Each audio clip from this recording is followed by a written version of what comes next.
Keith from him from Texas. He wants to discuss free speech and hate speech.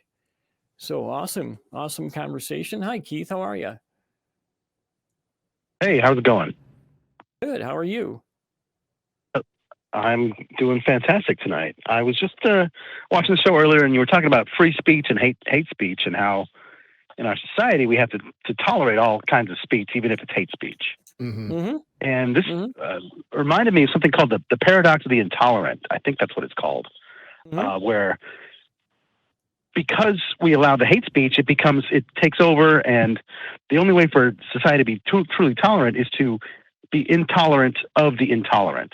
Is that something you guys have heard about or want to talk about? Yeah, I've heard. Yeah, I know what you're talking about. Mm-hmm. So, do you think do you think there's another way to go about it, or do you think that it's inevitable that if we just allow the hate speech that it will take over?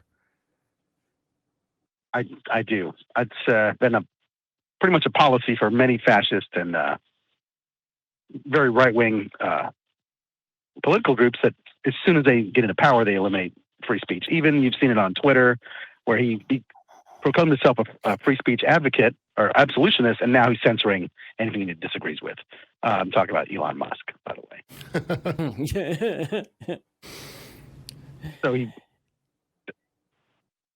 have you guys experienced that, or what do you guys think about the paradox of the intolerant? I think it's something we have to watch for. I don't know that it's an inevitability. Mm-hmm. That's my thing. That's why I brought that up.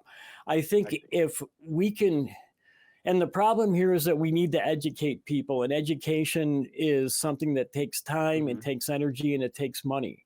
And unless we have people who are willing to put that time in or spend that money, it's not going to get done. People aren't going to get educated. So to me, it's like a really tough uphill battle, but I think it's one that we can win. Agreed. Benjamin, what do you think? Yeah, so the paradox of tolerance was actually originally coined by Karl Popper, philosopher and political scientist. That was it. And again, kind of you did a pretty decent job you did a really good job of explaining the conundrum related to it. And Popper pointed out that it is paradoxical you have to basically have values that if your value is freedom of speech or is equality or what have you, then those values you actually can't have freedom of speech for, because if people are attacking those underlying values, then you don't get to preserve the value in the first place.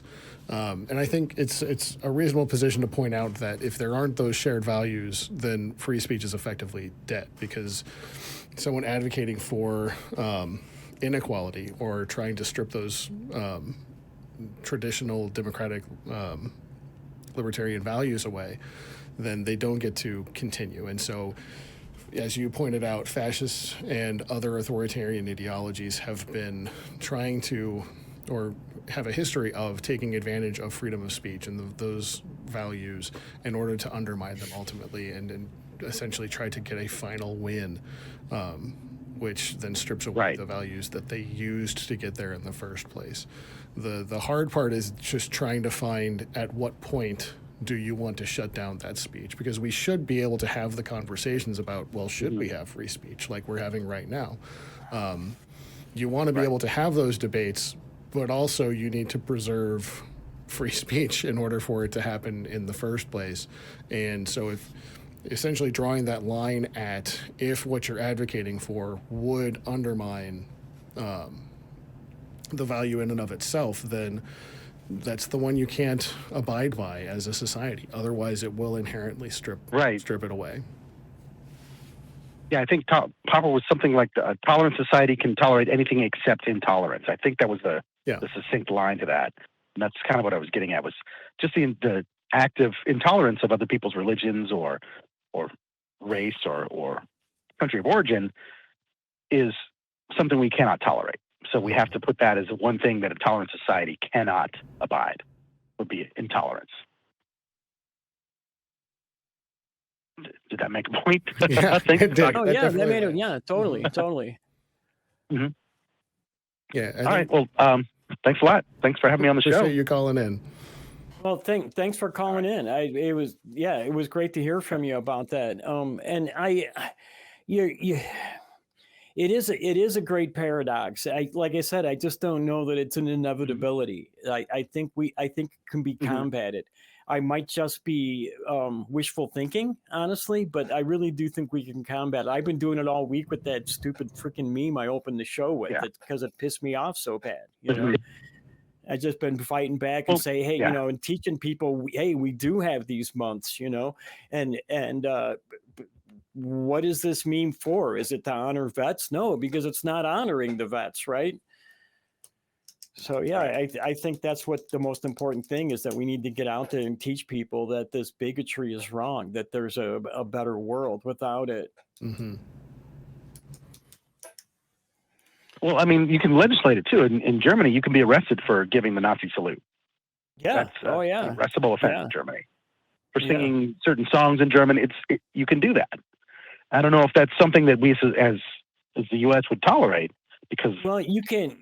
However, we're getting there though, step by step, right? We can now attach hate speech to. We can attach a hate crime if hate speech is used during a violent crime.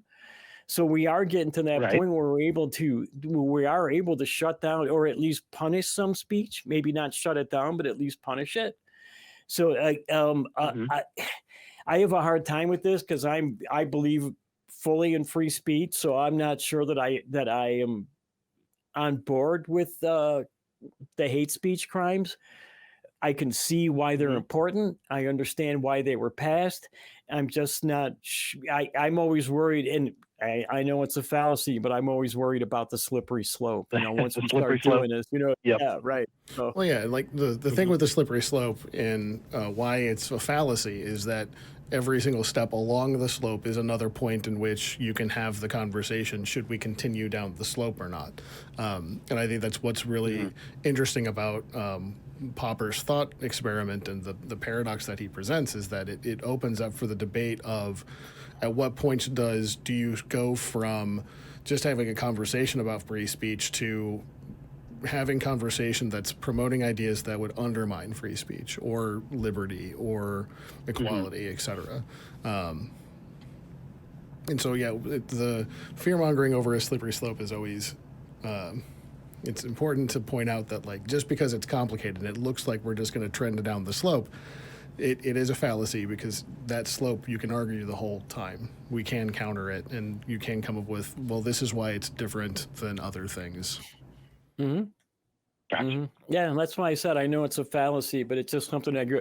It may be, I just feel like it opens us up to so many other things that could happen after with it. I just, I don't want to open up the floodgates to censorship, I guess, and I worry about that, because I don't know how to say this the way I'm allowed to say it, because I think there's a movement in our country to shut down certain forms of speech and certain ideas. And I see that happening in our country today, and I'm not on board with it. Sure. So, and it's not, it's shutting down speech that I don't think should be shut down in many of the cases. In some cases, like some of the things we're talking about with bigotry, I think it probably is better off if we shut it down, possibly. But like I say, if we shut that down, we're going to start shutting down other things. It depends on who's in power and what they decide to shut down, and we're just going to just be playing tennis with what we can and can't say every time there's a new administration comes in, and I worry about something like that. So. Yeah, I think that's why it's so important to try to teach critical thinking. Because if you have a society where education and critical thinking are fundamental to the discourse in education, then you needn't worry as much about demagoguery or propagandistic speech or fallacious speech that's intending to try to manipulate people or promote ideas that would be deleterious to those concepts to begin with.